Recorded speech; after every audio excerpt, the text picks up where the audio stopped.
कि हवा इतनी खराब है, पानी इतना खराब है, सब्जियों में इतना एडल्ट्रेशन है, नकली अंडे पकड़े गए कि 400 से 500 कुंटल पनीर नकली पकड़ा गया।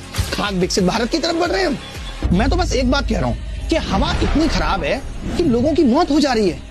पानी इतना खराब है, आपने देखा भी एमपी में कि इतने सारे लोग पानी पी के मर गए।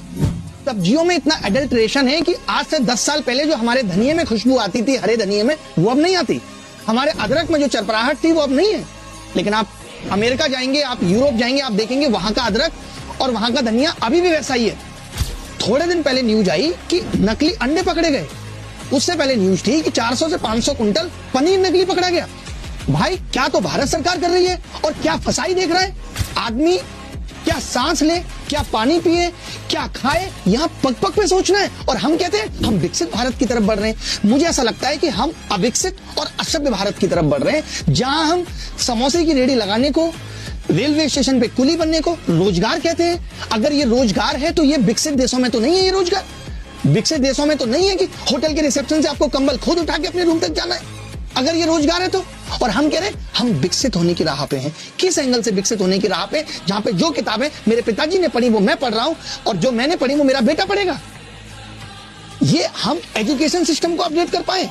जो एजुकेशन सिस्टम 4 से 5 साल में अपडेट होना चाहिए वो यहाँ 15 साल में नहीं हो रहा। हम अपडेशन की खबर ले आते हैं, न्यू एजुकेशन पॉलिसी ले आते हैं, और इंप्लीमेंटेशन के नाम पे कुछ भी नहीं है। सारा गेम तो प्रायोरिटी का है। हम चाहें तो एक देश एक चुनाव आज हमारे लिए प्रायोरिटी पे है, बट एजुकेशन थोड़ी है।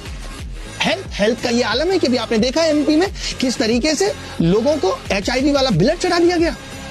ये हमारा हेल्थ पे फोकस है। आज कितने सारे गरीब लोग सही इलाज न मरने से मर जा रहे हैं। अभी सुनने में आ रहा है कि लास्ट 2 साल में जिन लोगों ने रेबीज की वैक्सीन लगवाई है वो वैक्सीन नकली थी। 4 साल पहले कोविड की वैक्सीन जो जबरदस्ती लगवाई गई थी, आज सुनने में आता है कि उनसे हेल्थ को इतना नुकसान हुआ है। ना हमारा फोकस हेल्थ पे, ना हमारा फोकस एजुकेशन पे। खाक विकसित भारत की तरफ बढ़ रहे हैं हम। भाई मुझे इस देश से प्यार है, इसीलिए मैं ये सवाल कर रहा हूं, और इसीलिए ये बात मैं जिम्मेदार लोगों से पूछ रहा हूं, और आपके कानों तक भी पहुंचना चाहता हूं कि आप भी इस वादे पे एकदम भरोसा मत रखिए कि 2047 में विकसित हो जाएगा भारत। क्योंकि जो आदमी ये बात कह रहा है वो 2047 में नहीं होगा। आप किससे सवाल पूछोगे उस वक्त, उससे अभी पूछो। अगर मैं चंडीगढ़ के रास्ते पे हूं तो 1 घंटे के बाद अगर मैं सोनीपत, और अगले 1 घंटे में मैं करनाल नहीं पहुंच रहा हूं, इसका मतलब मैं चंडीगढ़ कभी नहीं पहुंचूंगा, क्योंकि मैं उस रास्ते पे ही नहीं। मुद्दा इज दैट